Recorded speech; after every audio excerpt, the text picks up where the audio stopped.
तर विद्यार्थी मित्रो, कालच्या व्हिडिओमध्ये आपण सराव संच 1.1 पाहिला होता. आज तुम्हाला म्हटल्याप्रमाणे प्रमाणाचे मूलभूत प्रमेय, की जो प्रमेय खूपच महत्वाचा आहे आणि हे प्रमेय खूपच सोपं सुद्धा आहे. हे प्रमेय खूप वेळेस परीक्षेला आलेला आहे. ह्या प्रमेयावर आधारित खूप उदाहरणं परीक्षेला आलेली आहेत आणि हे प्रमेय भूमितीमध्ये आपणास खूप ठिकाणी उपयोगी पडणार आहे. तर त्या प्रमेयाचा अभ्यास करू.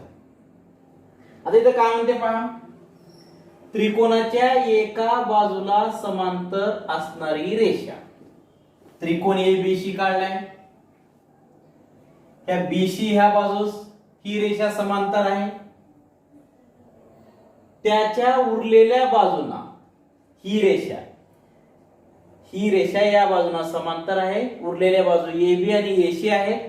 तर AB आणि AC ला भिन्न बिंदूत छेदत असेल तर ती रेषा त्या बाजूना एकाच प्रमाणात विभागते. म्हणजे काय दिले बघा, ABC हा त्रिकोण दिलेला आहे.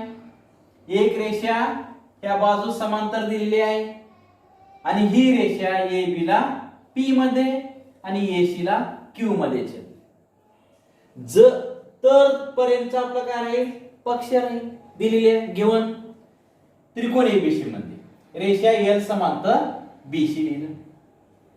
रेषा L ही AB ला P मध्ये AC ला Q मध्ये छेदते. इतका आपलं काय पक्ष आलं. काय दिलेलं आहे ते आहे. साध्य जर छेदत असेल तर ती रेषा त्या बाजूना एकाच प्रमाणात विभागते. त्या बाजूला एकाच प्रमाणात विभागते म्हणजे काय बघा, ही रेषा या बाजूने एकाच प्रमाणात विभागते म्हणजे AP छेद PB बरोबर AQ छेद QC होईल. म्हणून आपण हे साध्य काय येईल, AP छेद PB बरोबर AQ छेद QC. तर आता बघा, AP छेद PB बरोबर AQ छेद QC दाखवायचं आहे. आता AP छेद PB एका बाजूला हे दाखवायचे, दुसऱ्या बाजूला AQ छेद QC दाखवायचे. आता हे प्रमेय आपण त्रिकोणाच्या क्षेत्रफळाच्या गुणोत्तराच्या हिशोबानुसार सोडवणार आहोत. आता ते कसं सोडायचं, आता AP आहे आणि खाली PB म्हणजे हे एक त्रिकोण APQ घेतलं तर PB असा एक दुसरा त्रिकोण घ्यावा लागेल की ज्याचा पाया PB आहे. म्हणून जर आपण अशी रचना काढली, BQ जर काढला आपण, हे बघा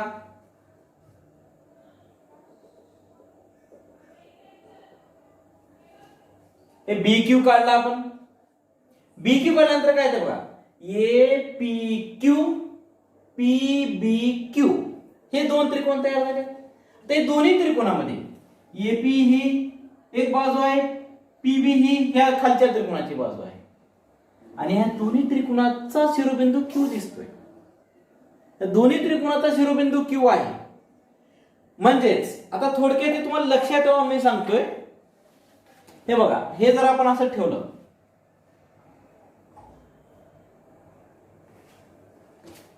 हे बघा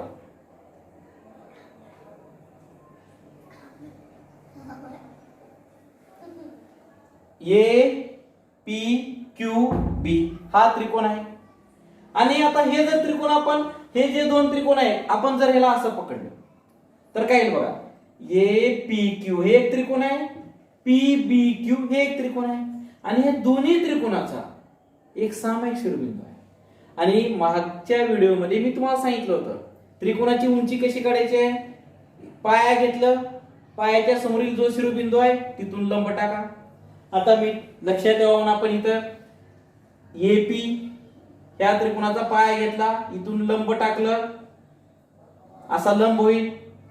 आणि PBQ हा विशाल कोन त्रिकोण आणि ह्या विशाल कोन त्रिकोणाचा सुद्धा PB जर पाया घेतला, इथून लंब टाकलं तर हेच लंब होईल. म्हणजेच ह्या त्रिकोणाची उंची आणि ह्या त्रिकोणाची उंची एकच आहे.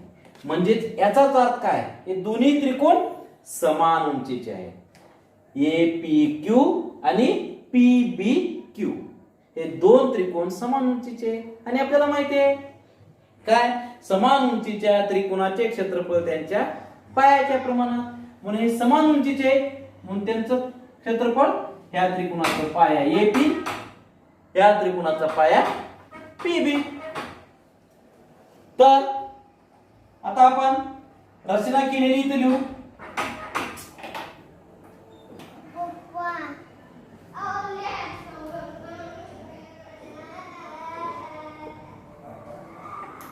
रचना लिहू. रेख BQ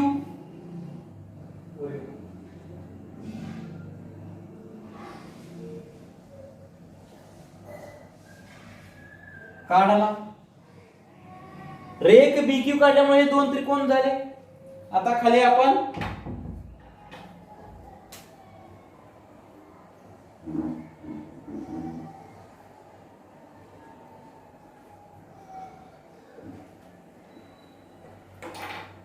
त्रिकोण APQ ह्या त्रिकोणाचं क्षेत्रफळ, PBQ ह्या त्रिकोणाचं क्षेत्रफळ, ह्या दोन त्रिकोणाच्या क्षेत्रफळाचं गुणोत्तर घेऊ.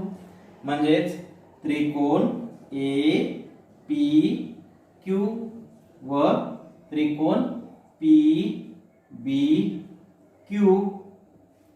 हे दोन त्रिकोण समान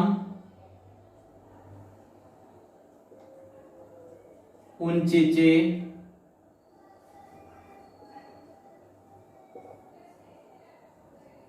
आहेत. हे दोन त्रिकोण समान उंचीचे आहेत म्हणून त्यांच्या क्षेत्रफळाचे गुणोत्तर एरिया ऑफ त्रिकोण APQ छेद एरिया त्रिकोण PBQ बरोबर काय येईल, ह्या त्रिकोणाचा पाया AP, ह्या त्रिकोणाचा पाया PB. AP छेद PB समीकरण याला 1 देऊ. याचं कारण लिहू, पायाच्या प्रमाणात दोन त्रिकोणाचे क्षेत्रफळ.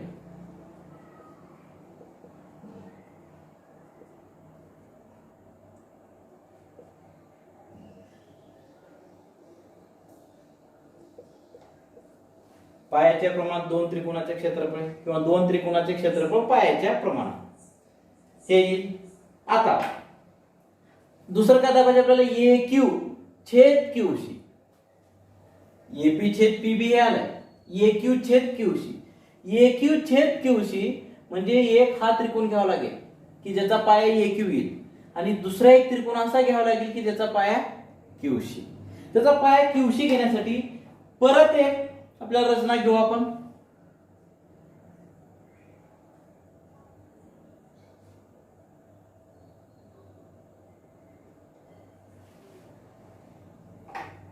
रेख PC काढला. इथे लिहू आपण रेख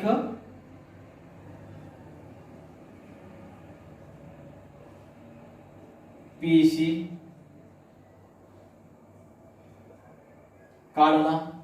आता बघा, रेख PC काढल्यानंतर असाच एक त्रिकोण आपण असे ठेवले बघा,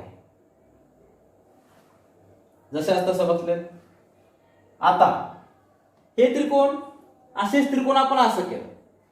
APQ हा एक त्रिकोण, PQC हा एक त्रिकोण. हे दोन त्रिकोण हे सरळ रेषेत आहेत एक बाजूची. हे दोन्ही त्रिकोणाचे हे दोन बाजू AQ आणि QC सरळ रेषेत आहेत आणि ह्या दोन्ही त्रिकोणाचा सामायिक शिरोबिंदू P इथं आहे. म्हणजे हे त्रिकोण हे पाया जर घेतला ह्या त्रिकोणाचा, ह्या पायासमोरील शिरोबिंदू म्हणून त्या P पासून जर आपण लंब टाकला तर हे एक लंब होईल. आणि परत PQC हा त्रिकोण आहे आणि हे त्रिकोण विशालकोन त्रिकोण आहे. हे QC हा पाया घेतला, इथून जर लंब टाकलं तर लंब हेच राहील. म्हणजे हे त्रिकोण आणि हे त्रिकोण हे दोन्ही त्रिकोण की जे आपले असे आहेत आकृतीमध्ये, आकृतीमध्ये असे दिसत आहे, हे दोन्ही त्रिकोण कसे आहेत, समान उंचीचे आहेत.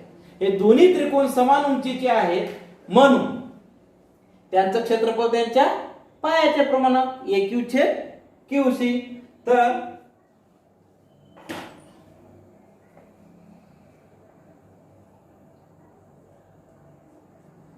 तसेच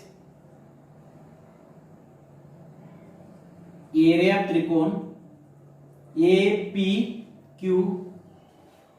APQ छेद PQC, एरिया त्रिकोण PQC बरोबर काय येईल, AQ छेद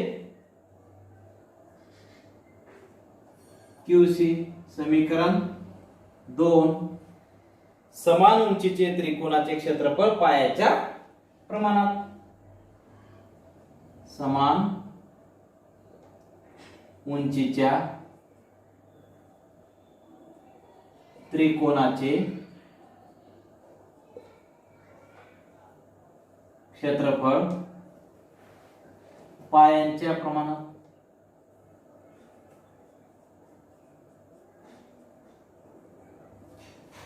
बघा, AP छेद PB इथं आलं, AQ छेद QC आलं. आता हे दोन गुणोत्तर आपल्याला समान दाखवायचे. हे दोन गुणोत्तर समान दाखवायचे, हे उजव्या बाजू समान दाखवायचे म्हणजे डाव्या बाजू समान करावं लागेल. डाव्या बाजू समान करण्यासाठी ही जर पाहिलं आपण पहिल्या समीकरणाचं, अंशाला एरिया त्रिकोण APQ आहे, इथं छेदाला एरिया त्रिकोण PBQ आहे, इथं अंशाला दुसऱ्या समीकरणामध्ये एरिया त्रिकोण APQ आहे म्हणजे ह्याचा अंश सारखाच आहे, आणि इथं छेदाला एरिया त्रिकोण PQC. म्हणजे हे समीकरण 1 च छेद आणि समीकरण 2 च छेद जर आपण समान दाखवलं तर काय होईल, हे गुणोत्तर समान होईल आणि उजव्या बाजू समान होतील. म्हणून समीकरण 1 चा छेद आणि 2 चा छेद काय, PBQ म्हणजे हा त्रिकोण, PBQ हा त्रिकोण, PQC हा त्रिकोण. हे दोन त्रिकोण काय समान दाखवावे लागतील. समान कसे येतील आपण इथे ठेवून पाहू बरं. हे बघा, हे त्रिकोण आहे PBQ आणि हेच त्रिकोण आपण जर असं ठेवलं, हे बघा, म्हणजेच हे दोन्ही त्रिकोण समान क्षेत्रफळाचे. हे त्रिकोण असा ठेवलाय, हेच त्रिकोण असा ठेवलेला आहे. म्हणजे हे दोन त्रिकोण कोणते, PBQ PQC, हे दोन त्रिकोण एकाच क्षेत्रफळाचे. आपण प्रत्यक्ष ठेवून सुद्धा पाहिले, हे त्रिकोण आणि एक असा त्रिकोण. पण एका कारण हे दोन्ही त्रिकोण हे एकाच पायावर आहे, PQच्या. PQ हा एकच पाया आहे आणि रेषा L आणि BC समांतर आहे. तुम्हाला मी यापूर्वीच्या व्हिडिओमध्ये सांगितलं होतं काय, दोन समांतर रेषेमध्ये कितीही त्रिकोण जर काढले आपण, प्रत्येक त्रिकोणाची उंची समान राहणार आहे. तसं PQ किंवा रेषा L समांतर BC आहे म्हणून ह्या दोन समांतर रेषेमध्ये येणारे सर्व त्रिकोण समान उंचीचे आहेत. आणि हे दोन त्रिकोण PBQ PQC हे दोन त्रिकोण एकाच पायावर आहेत, म्हणजे एकाच पायावरील समान उंचीचे त्रिकोण आहेत. म्हणून या दोन त्रिकोणाचं क्षेत्रफळ समान आहे. या दोन त्रिकोणाचं क्षेत्रफळ समान म्हणजे ह्याचा छेद सारखाच आहे, अंश तर सारखाच आहे.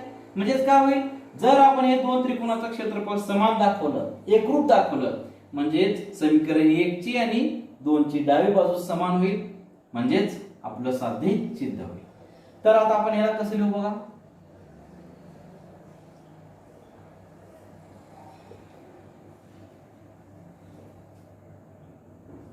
त्रिकोण PBQ व त्रिकोण PQC हे दोन त्रिकोण PQ या एकाच पायावरील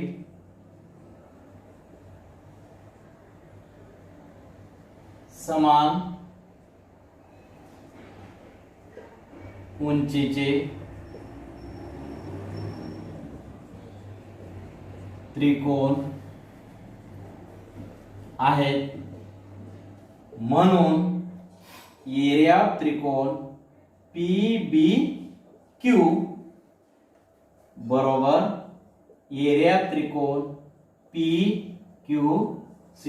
बघा PBQ आणि PQC हे दोन त्रिकोणाचं क्षेत्रफळ समान आहे म्हणजे समीकरण 1 चा अंश 2 चा अंश सारखाच आहे. समीकरण 1 चा छेद एरिया त्रिकोण PBQ, समीकरण 2 चा छेद एरिया त्रिकोण PQC. दोन्ही छेद सुद्धा सारखेच आहेत म्हणजेच काय होईल समीकरण 1 आणि 2 च्या डाव्या बाजू सारख्या होतील. याला आपण समीकरण 3 देऊ आणि समीकरण 1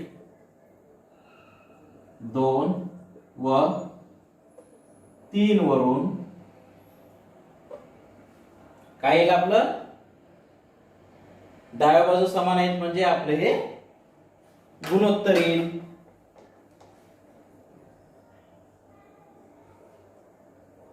AP छेद PB बरोबर AQ छेद QC की जे आपल्याला सिद्ध करायचं होतं. AP छेद PB बरोबर AQ छेद QC. बघा मित्र हे प्रमेय खूप महत्वाचा आहे, खूप विचारलेला आहे. मी तुम्हाला सुरुवातीला सांगितलं होतं या प्रमेयामध्ये फक्त 3 स्ट्रिक आहे. काय एक हे गुणोत्तर घेणं, एक हे गुणोत्तर घेणं, अंश अंश समान आहे, छेद समान दाखवणं. 1 2 3 ह्या 3 समीकरणावरून आपलं डायरेक्ट उत्तर आहे. बाकीच्या ह्या ज्या गोष्टी आहेत तुम्ही तुमच्या भाषेत लिहू शकता. आणि सगळ्यात महत्वाचं ही रचना कोणते त्रिकोण घ्यायचे APQ आणि PBQ हे काय घेतलं कारण AP छेद PB दाखवायचं होतं म्हणून आपण अशी रचना घेतली की एकाचा पाया AP घेता यावा एकाचा पाया PB घेता यावा. दोन्ही त्रिकोणाचं शिरोबिंदू एक सामायिक आहे, उंची समान आहे, समान उंचीचे पायाच्या प्रमाणात, तसंच इकडे सुद्धा समान उंचीचे पायाच्या प्रमाणात. हे दोन समीकरण आले. दोन समीकरण आल्यानंतर दोन्ही समीकरणाच्या डाव्या बाजूचे अंश समान आहेत, छेद समान करायचे. छेद समान आपण त्रिकोण ठेवून सुद्धा पाहिले. दोन हे समांतर रेषेमधले त्रिकोण आहेत, त्यांची उंची समान राहणार आहे आणि PQ हे पाय आहे. एकाच पायावरील समान उंचीचे त्रिकोण आहेत म्हणजेच हे दोन त्रिकोणाचे क्षेत्रफळ एक हे आणि हे दोन्ही त्रिकोणाचं क्षेत्रफळ सुद्धा समान आहे म्हणजे समीकरण 1 2 3 वरून आपलं हे साध्य जे सिद्ध करायचं होतं ते सिद्ध होतं. तर मित्रो अशा प्रकारे खूपच सोपा प्रमेय आहे. यानंतर आपण तर विद्यार्थी मित्रो आपण प्रमाणाचे मूलभूत प्रमेयाचा व्यत्यास पाहू. व्यत्यास म्हणजे काय प्रमाणाचं मूलभूत प्रमेय काय होतं त्रिकोणामध्ये एका बाजूला समांतर असणारी रेषा इतर दोन बाजूंना भिन्न बिंदू छेदत असेल तर ती रेषा त्या दोन बाजूंना प्रमाणात विभागते म्हणजे AP छेद PB बरोबर AQ छेद QC आपण दाखवतो. त्याचे उलट काय जर त्रिकोणामध्ये एखादी रेषा छेदत असेल दोन बाजूंना आणि छेदल्यानंतर त्यांचं गुणोत्तर म्हणजे AP छेद PB AQ छेद QC हे जर गुणोत्तर समान असेल तर ही जी रेषा आहे तिसऱ्या बाजूस समांतर असते. हे प्रमेय परीक्षेमध्ये सोडण्यासाठी येत नाही पण या प्रमेयावर आधारित उदाहरणं येतात. म्हणजे थोडक्यात काय त्रिकोण दिलेला असतो, बाजूचं गुणोत्तर दिलेलं असतं, ते गुणोत्तर जर समान असेल तर ही रेषा समांतर असते, गुणोत्तर समान नसेल तर ही रेषा समांतर नसते. थोडक्यात एक फॉर एक्झाम्पल म्हणून मी सांगतोय असा एक त्रिकोण आहे समजा PQR एक त्रिकोण आहे. ही एक समजा रेषा M मधून जाते आणि समजा हे X इथं Y इथं छेदते आणि जर गुणोत्तर x छेद एक्स क्यूब बरोबर py छेद y हे छेद हे यांचं गुणोत्तर py छेद y हे गुणोत्तर, हे दोन गुणोत्तर जर समान असतील तर ही गेलेली रेषा की जे PQ ला आणि PR ला छेदून जाते ती रेषा त्या बाजूस समांतर असते. हे आहे प्रमाणाच्या मूलभूत प्रमेयाचा व्यत्यास. तर मित्रो, हे प्रमेय सोडवा म्हणून जरी परीक्षेला येत नसेल तरी ही कन्सेप्ट तुम्हाला माहिती असणं आवश्यक आहे, कारण यावर आधारित उदाहरणं परीक्षेला येऊ शकतात. तर आज आपण येथेच थांबू.